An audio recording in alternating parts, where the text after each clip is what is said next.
So how often do you talk about sexuality with your friends? Um, Not very often, but when we do talk about it, it always gets really intense and deep. When you meet a new person, do you make assumptions of their sexual orientation?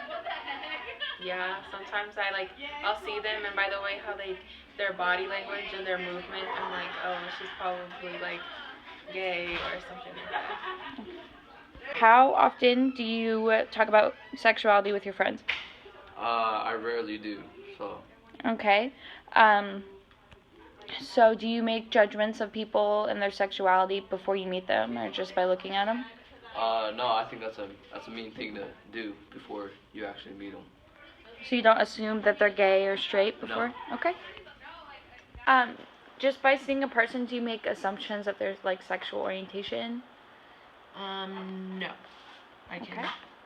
How often do you talk about sexuality with your friends or coworkers?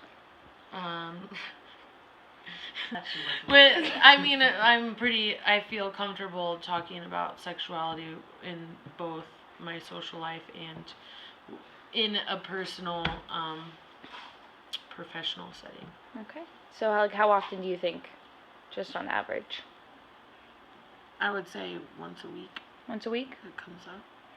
When you meet a new person, do you make assumptions of their sexuality just based on how they look? I think that's a natural reaction, and to be honest, I'd say yes, I do make assumptions Would about that an be individual's. subconscious or conscious?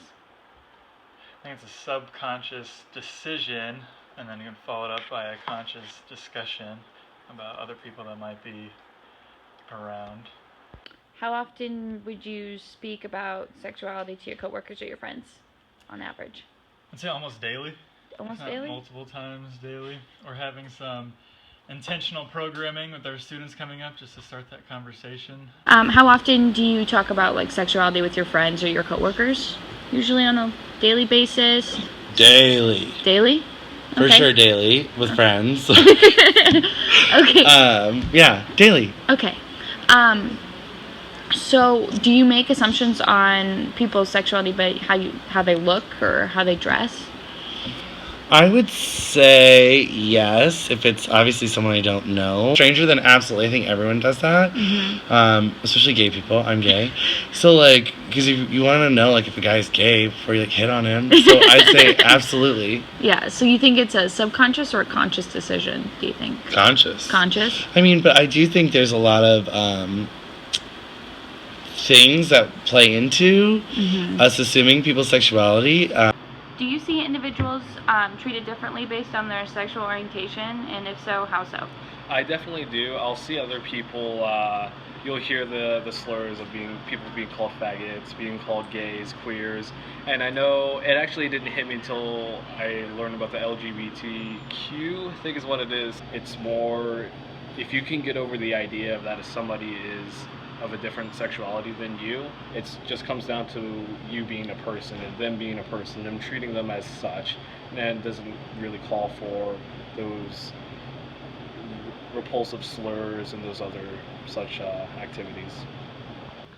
While I was growing up, a lot of kids would be making sexual jokes and racial jokes while I was in middle school and elementary school, and it was a big problem then.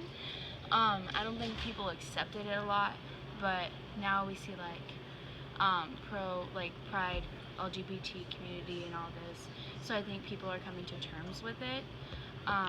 But there will always be people that are really radical, anti-gay, or really, really pro-gay, and yeah.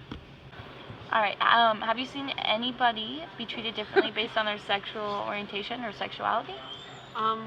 Yes. How so? Being hella gay myself, there are people who, when I talk to people, they either don't care. Some people are like that. They're like, all right, cool. But then there are some people who are looking for their gay best friend or whatever, and they just want to be around me all the time just because I'm gay. And then there's other people who completely cut me off because they just don't want to associate with me at all, and it's just, yeah.